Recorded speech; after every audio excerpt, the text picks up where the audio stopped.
نے جو لوگوں کو دین دیا، لوگوں کو دین کی قدریں، تو یہ ان کو ملا کہاں سے؟ تو پھر بات وہی آتی ہے کہ آغوش مادر کی تربیت اثر دکھاتی ہے۔ اگر انہوں نے 70 ہزار لوگوں کو دین کے لیے بلایا اور لوگ کھچے چلے آئے، اور پھر 4 ہزار لوگ ایک مجلس میں وہ واصل باللہ ہوتے چلے گئے، تو ہم اگر دیکھتے ہیں جب وہ گھر سے حصول علم کے لیے نکلتے ہیں تو ماں ان کی آستین میں 40 درہم سی دیتی ہے اور ساتھ یہ تاکید کرتی ہے کہ بیٹا تو نے جھوٹ نہیں بولنا ہے۔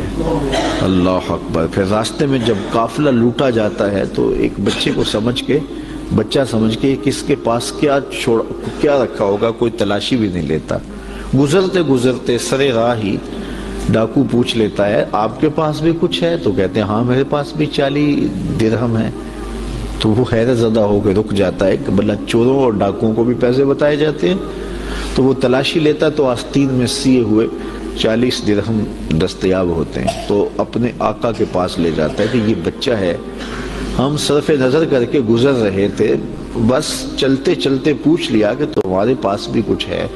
تو اس نے کہا کہ 40 درہم ہے۔ تو تلاشی لی تو واقعی 40 درہم، یہ کوئی انوکھا سا بچہ ہے۔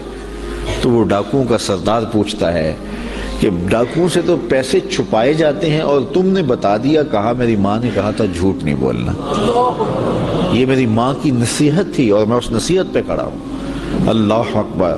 اس کی آنکھوں سے آنسو جاری ہو گئے کہ یہ ایک بچہ ہو کہ ماں سے کیا گیا عہد توڑتا نہیں ہے، اور ہم اللہ سے کیے ہوئے وعدے توڑ رہے ہیں اور پامال کر رہے ہیں۔ تو کہا کہ آپ ہاتھ بڑھائیے، ہم آپ کے ہاتھ پہ ہی توبہ کرنا چاہتے ہیں۔ آپ فرماتے ہیں سب سے پہلے لوگ جو میرے ہاتھ پہ تائب ہوئے وہ ڈاکو تھے۔ اب مجھے بتائیے، یہ حصول علم کا بھی راستہ ہے، ابھی عالم بننے جا رہے ہیں، اس کے بعد تصوف کی کٹھن وادیوں میں قدم رکھیں گے، چلا کشی کریں گے، مجاہدے کریں گے، اور اس کے بعد وہ مقامات رفیع نصیب ہوں گی، لیکن ابھی بچپن میں جا رہے ہیں تو یہ عالم ہے، اور جب علم حاصل کر کے واپس آ رہے ہوں گے تو پھر عالم کیا ہوگا۔ اور آپ جانتے ہیں کہ آپ کے والد گرامی اللہ اکبر حضرت عبداللہ صومعی، وہ ایک بہت بڑا نام ہے، نہر کنارے وضو کر رہے تھے، اور وضو کرتے کرتے پانی میں بہتا ہوا ایک سیب آیا، اس کو اٹھا کر کے بھوک کی شدت تھی، کھا لیا، کھا چکے تو یاد آیا یہ تو میرا تھا ہی نہیں، یہ تو مال لقطہ تھا، تو میں نے اس کو کھا لیا۔ کیوں کھایا؟ مجھے کس نے حق دیا تھا کہ وہ مال لقطہ لے لوں اور اس کو اپنے پیٹ کا لقمہ بناؤں؟ خیر، جس سمت سے پانی آ رہا تھا اسی سمت پہ چل پڑے۔ بہت دور جا کے دیکھا کہ ایک باغ ہے سیبوں کا جس کی شاخیں لٹک رہی ہیں پانی میں، سمجھ گئے کہ یہاں سے ٹوٹا ہوگا، گرا ہوگا، تو باغ کے مالک کے پاس آپ سے ملنا ہے پوچھ، اس نے بڑا اعزاز دیا، کہا جی بتائیے۔ اس نے کہا کہ بتائیے کس کام آئے ہو؟ اس نے کہا کوئی آیا ہے، اس کو کچھ چاہیے ہوگا۔ تو کہا حضرت آپ کے باغ کا ایک سیب میں نے کھایا ہے، اور وہ ایسے وضو کر رہا تھا تو غلطی سے میں نے کھا لیا ہے، تو اب اس کا کیا ہرجانہ ہے میرے ذمہ؟ اس نے غور سے دیکھا کہ یہ کوئی معمولی بات ہے جو کر رہے ہیں۔ اس نے کہا، اس کے تیور بدل کے، پہلے تو مہمان نوازیاں تھی، کہا نہیں ایسے نہیں معافی ملے گی۔ کہا کیسے معافی ملے گی؟ کہا 12 سال میرے باغ کی گوڈی کرنی پڑے گی۔ ایک سیب کے بدلے 12 سال؟ لیکن وہ بھی کوئی صاحب نظر تھے، اور وہ بھی اس دوران ان کی تربیت کرنا چاہتے تھے اور انہیں دیکھنا چاہتے تھے، تو کہا کہ 12 سال تمہیں میرے باغ کی گوڈی کرنی پڑے گی۔ تو تیار ہو گئے کہ ٹھیک ہے، وہ میرا گناہ تو دھل جائے گا، تم معاف تو کر دو گے۔ آج غوث پاک کی 11ویں پکانے والے دیکھیں وہ کس مال سے پکا رہے ہیں۔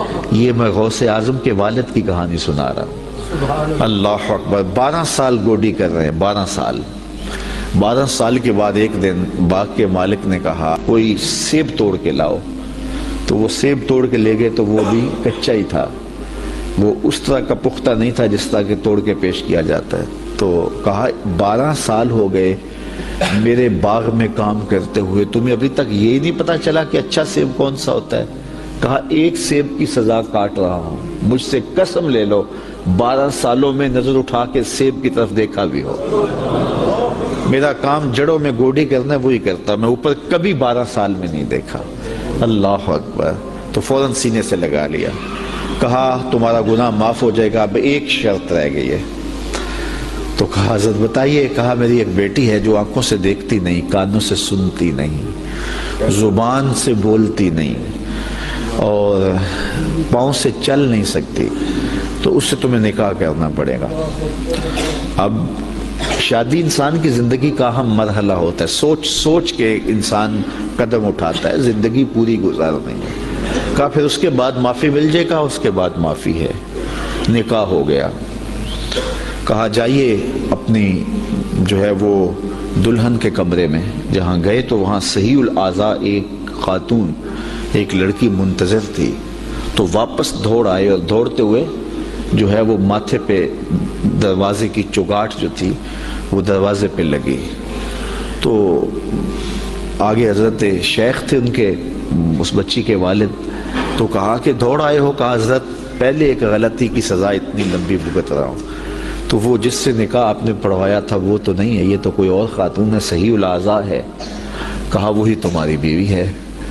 کانوں سے بہری اس لیے ہے کہ آج تک اس نے غیر محرم سے ہم کلامی نہیں کی، اور زبان سے گونگی اس لیے ہے کہ غیر محرم سے کبھی بات نہیں کی، نابینا اس طرح ہے کہ اس نے آج تک غیر محرم کو دیکھا نہیں۔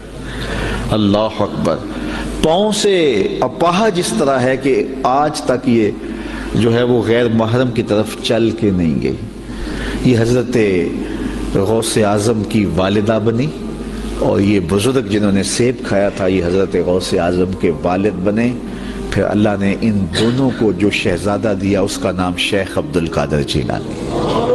تو وہ کیا کسی نے کہا تھا نا کہ اچھی مائیں اچھی اولاد کی ضمانت ہوتی ہیں، اور مائیں جب اس طرح کی پاکیزہ صفتوں اور باپ تقوی کے اس معیار پر ہوں تو پھر بیٹے شیخ عبد القادر جیلانی ہی ہوتے ہیں۔ آپ جانتے ہیں کہ مائی راستی حضرت بابا فرید گنج شکر کی ماں، وہ بچے ہیں تو مصلے کے نیچے شکر کی پڑیا رکھ دیتے ہیں، اور وہ نماز پڑھتے ہیں، مصلہ اٹھاتے ہیں تو نیچے شکر کی پڑیا ہوتی ہے، تو انہیں شوق تھا شکر کا تو وہ کھا لیتے ہیں۔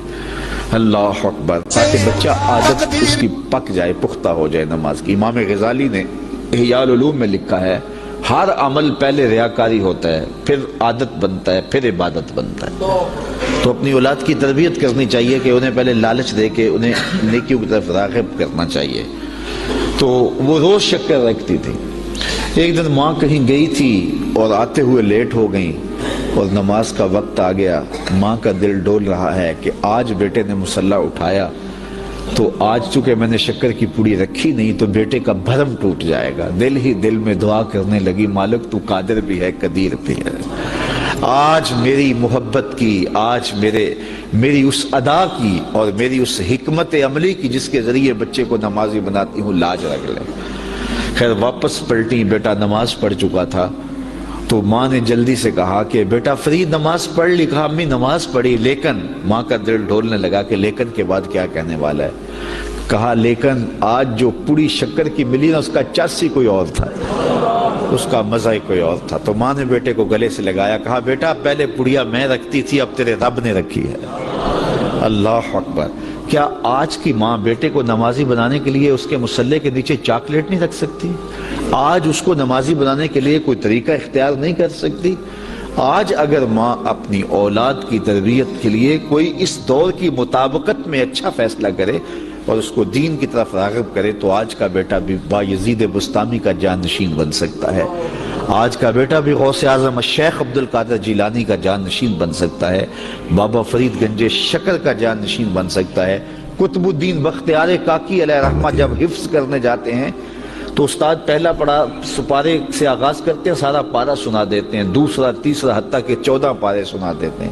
15ویں پارے سے استاد جی شروع کیجیے۔ کہا جس درس گاہ سے 14 پارے حفظ کیے ہیں وہیں سے باقی پارے بھی حفظ کر لیے ہوتے. کہا میری ماں کو 14 پارے آتے تھے اور جب صبح اٹھتی تھی اور اتنی دیر تک جو ہے وہ رکتی نہیں تھی, کام بھی کرتی رہتی تھی, 14 پاروں کی تلاوت بھی کرتی رہتی تھی.